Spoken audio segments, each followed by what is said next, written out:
Selamat pagi anak-anak. Kita bertemu kembali dalam pembelajaran matematika. Pada kesempatan pagi hari ini kita masuk ke materi yang baru, yaitu tentang pengumpulan dan pengolahan data. Anak-anak, sebelum kita masuk ke materi, ada beberapa hal yang perlu untuk kamu ketahui, yaitu yang pertama adalah tentang tujuan pembelajaran. Yang kedua adalah kompetensi dasar. 3, pengumpulan data. 4, pengolahan dan penyajian data. Yang pertama, tujuan pembelajaran. Tujuan pembelajaran, selama dan setelah mengikuti proses pembelajaran, mengamati, menanya, mengeksplorasi, menganalisis, dan mengkomunikasikan peserta didik diharapkan dapat 1. Menyajikan data dalam bentuk tabel dan sejenisnya. 2. Menentukan data terendah dari tabel data. 3. Menentukan data tertinggi dari tabel data. Kompetensi dasarnya yaitu menjelaskan penyajian data yang berkaitan dengan diri peserta didik dan membandingkan dengan data dari lingkungan sekitar dalam bentuk daftar, tabel, diagram gambar atau piktogram, diagram batang, diagram lingkaran atau diagram garis. Yang ketiga, pengumpulan data. Pengumpulan data. Data adalah suatu keterangan yang diperlukan untuk mendapatkan gambaran mengenai suatu keadaan atau suatu persoalan sehingga dapat dipecahkan atau diselesaikan. Jenis data. Data dapat dibedakan menjadi dua, yaitu data kuantitatif dan data kualitatif. Yang pertama, data kuantitatif adalah data yang berbentuk angka-angka atau bilangan. Misalnya, pendapatan rata-rata per bulan, banyaknya anak di dalam suatu kelas, jumlah penduduk pada suatu daerah, atau jumlah anak tiap keluarga. Yang kedua, data kualitatif adalah data yang bukan merupakan angka atau bilangan. Misalnya, jenis pekerjaan, jenis kelamin, tingkat ekonomi, atau tingkat kesuburan. Pengolahan dan penyajian data. 1. Penyajian data menggunakan tabel. Tabel frekuensi data tunggal. Contoh, nomor 1, nilai matematika yang diperoleh 30 orang anak adalah sebagai berikut. Ya, ini adalah tampilan nilainya anak-anak. Nah, dari data tersebut di atas, ya, A, susunlah data tersebut ke dalam sebuah tabel.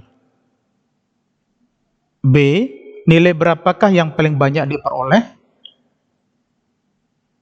C, nilai berapakah yang paling sedikit diperoleh?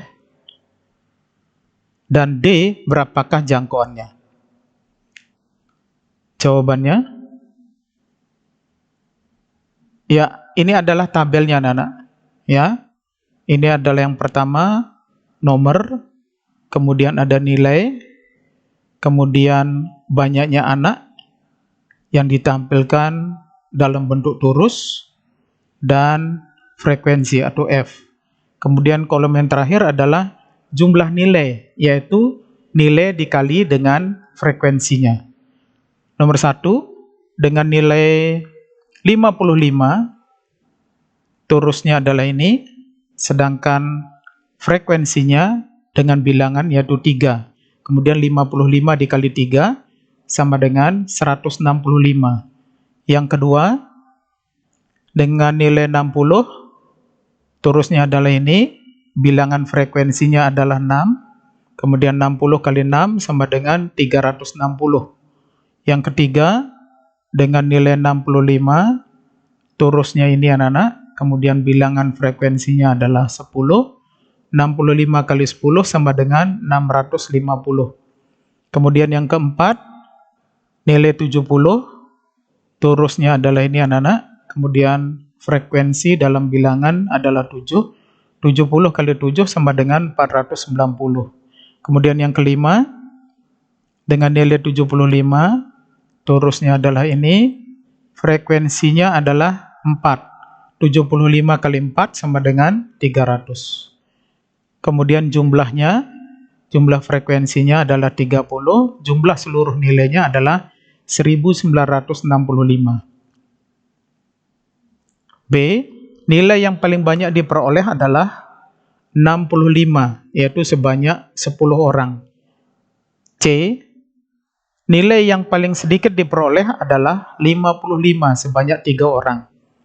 Dan D, jangkauannya sama dengan nilai terbesar dikurangi nilai terkecil, sama dengan 75 dikurangi 55, sama dengan 20.